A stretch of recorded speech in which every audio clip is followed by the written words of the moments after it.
Terima kasih untuk kesempatannya. Perkenalkan, nama lengkap saya Susana Celarica BK Yuju, NIM 2019-310253. Terima kasih atas kesempatannya. Perkenalkan, nama saya Maya Indasari dengan NIM 2019-310256. Terima kasih atas kesempatannya. Perkenalkan, nama saya Claudia Friska Rizky Samokil dengan NIM 2019-310385. Baik, terima kasih atas kesempatannya. Perkenalkan, nama saya Putri Rizky Kajandani dengan NIM 2019-310427. Pengertian Balance Scorecard. Balance Scorecard adalah metode pengukuran hasil kerja yang digunakan perusahaan atau biasa disebut dengan strategi manajemen. Balance Scorecard dikembangkan oleh Dr. Robert Kaplan dari Harvard Business School dan David Norton pada awal tahun 1990. Sistem manajemen yang bertujuan untuk menerjemahkan tujuan strategis organisasi ke dalam serangkaian tujuan kinerja yang pada gilirannya diukur, dipantau, dan diubah jika perlu untuk memastikan bahwa tujuan strategis organisasi terpenuhi. Perspektif dari Balance Scorecard. Yang pertama, ada perspektif keuangan atau financial perspektif. Kebanyakan bisnis di dunia berorientasi pada perspektif keuangan seperti orientasi pada laba bersih atau net income, arus kas, dan memaksimalkan nilai pemegang saham atau shareholders value. Fakta ini menunjukkan bahwa Balance Scorecard tidak akan lengkap tanpa mempertimbangkan profitabilitas pemegang saham. Perspektif keuangan berlaku untuk setiap organisasi, tidak memandang apakah entitas tersebut dibentuk dengan tujuan untuk memperoleh keuntungan atau tidak. Adalah perspektif pelanggan atau customer perspektif. Nah, dalam hal ini perusahaan perlu terlebih dahulu menentukan segmen pasar dan pelanggan yang menjadi target. Selanjutnya, manajer harus menentukan alat ukur yang terbaik untuk mengukur kinerja dari tiap unit operasi dalam upaya mencapai target finansial. Nah, untuk tolak ukur pelanggan ini dibedakan menjadi dua. Yang pertama, kelompok inti dan kelompok penunjang. Nah, untuk kelompok inti sendiri ini biasanya terdiri dari pangsa pasar atau market share, kemudian tingkat perolehan pelanggan atau customer acquisition, kemudian kemampuan perusahaan mempertahankan para pelanggan lama atau customer retention, dan tingkat kepuasan pelanggan atau customer satisfaction, dan yang terakhir tingkat profitabilitas pelanggan atau customer profitability. Sedangkan untuk kelompok penunjang ini dibagi menjadi 3 kelompok, yaitu atribut-atribut produk seperti harga, mutu, dan fungsi, kemudian hubungan dengan pelanggan, serta citra dan reputasi. Baik, selanjutnya adalah perspektif proses bisnis internal atau internal business process perspektif, di mana perspektif proses bisnis internal ini menampilkan proses kritis yang memungkinkan unit bisnis untuk memberi value proposition yang mampu menarik dan mempertahankan pelanggannya di segmen pasar yang diinginkan dan memuaskan para pemegang saham. Nah, tiap perusahaan ini mempunyai proses dan nilai yang unik bagi pelanggannya. Secara umum, hal tersebut terbagi menjadi 3 prinsip dasar, yaitu proses inovasi, proses operasi, dan proses purna jual. Perspektif Balance Scorecard yang keempat yaitu perspektif pertumbuhan dan pembelajaran atau Learning and Growth Perspective. Setiap perusahaan atau organisasi mempunyai banyak hubungan dengan para stakeholder-nya seperti pemasok, pelanggan, ataupun kreditur. Hubungan tersebut tidaklah statis, tapi senantiasa dinamis atau berubah seiring dengan perubahan lingkungan eksternalnya. Oleh karena itu, kemampuan karyawan untuk belajar, bertumbuh, mengantisipasi perubahan, dan bereaksi terhadap lingkungan eksternal benar-benar sangat penting bagi keberhasilan suatu perusahaan.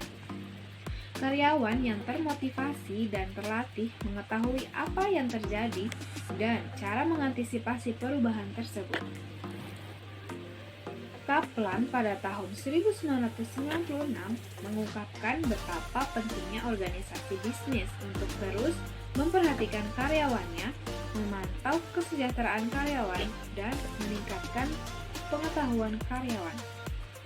Dalam perspektif ini terdapat 3 dimensi penting yang harus diperhatikan untuk melakukan pengukuran, yaitu 1. Kemampuan karyawan. Pengukuran terhadap kemampuan karyawan dilakukan dengan menggunakan 3 faktor berikut, yaitu pengukuran terhadap kepuasan karyawan, pengukuran terhadap perputaran karyawan dalam perusahaan, dan pengukuran terhadap produktivitas karyawan. Yang kedua, kemampuan sistem informasi. Peningkatan kualitas karyawan dan produktivitas karyawan juga dipengaruhi oleh kemudahan akses yang diperoleh karyawan terhadap sistem informasi, sehingga karyawan akan memiliki kinerja yang lebih baik. Yang ketiga, motivasi, pemberian wewenang, dan pembatasan wewenang karyawan. Meskipun karyawan sudah dibekali dengan akses informasi yang begitu bagus, tetapi apabila karyawan tidak memiliki motivasi untuk meningkatkan kinerjanya, maka semua itu akan sia-sia saja. Sehingga perlu dilakukan berbagai usaha untuk meningkatkan motivasi karyawan dalam bekerja. Dalam sistem pengukuran balance scorecard, perusahaan terus melacak hasil keuangan mereka dan juga memantau dengan ukuran non-keuangan apakah membangun atau menghancurkan kemampuan mereka dengan pelanggan, proses, karyawan, dan sistem untuk pertumbuhan dan profitabilitas di masa depan.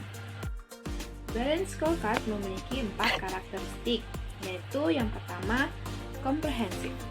Balance scorecard memperluas perspektif yang terdapat pada pengukuran kinerja. Dari awal, hanya terdiri dari perspektif pelanggan, proses bisnis perusahaan, serta pembelajaran dan pertumbuhan melahirkan perspektif lain, yaitu data keuangan. Data keuangan menghasilkan manfaat dan mempersiapkan perusahaan untuk memasuki lingkungan perusahaan yang penuh rintangan. Yang kedua, yaitu koheren. Balance scorecard harus menghubungkan setiap perspektif untuk membangun relasi yang merupakan sebab akibat di antara berbagai sasaran strategis yang dihasilkan dalam perencanaan strategis. Setiap sasaran yang ditetapkan dalam perspektif bukan data keuangan yang harus memiliki hubungan sistematis dengan data keuangan, baik secara langsung maupun tidak langsung. Yang ketiga, seimbang. Proses keseimbangan antara perspektif dalam balance scorecard yang dihasilkan oleh setiap perencanaan strategis yang harus menghasilkan kinerja data keuangan yang bersifat jangka panjang. Yang keempat, terukur. Balance scorecard mengukur sasaran strategis yang cukup rumit untuk diukur. Sasaran strategis di perspektif pelanggan, proses bisnis perusahaan, serta pembelajaran dan perkembangan merupakan sasaran yang tidak mudah terukur. Namun, dalam balance scorecard, ketiga perspektif non-keuangan tersebut telah ditentukan ukurannya, sehingga dapat digunakan sebagai tolak ukur kinerja perusahaan. Terima kasih atas kesempatannya. Selanjutnya saya akan menjelaskan tentang fungsi balance scorecard. Di sini yang pertama yaitu terdapat fungsi balance scorecard, yaitu ada memberi struktur pada strategi, kemudian yang kedua ada mempermudah komunikasi strategi dalam bisnis, kemudian yang ketiga ada menyelaraskan departemen dan divisi, kemudian yang keempat yaitu membantu karyawan melihat bagaimana tujuan individual mereka terkait dengan strategi organisasi, dan yang terakhir adalah membuat strategi terus pada tracknya. Ada keunggulan dari balance scorecard sendiri dari pengukuran kinerja yang tradisional. Nah, di sini merupakan konsep pengukuran yang komprehensif dan merupakan suatu konsep yang adaptif dan responsif terhadap perubahan lingkungan bisnis, dan serta memberikan fokus terhadap goals yang menyeluruh pada perusahaan. Sekian dari kelompok kami, kurang lebihnya mohon maaf. Wassalamualaikum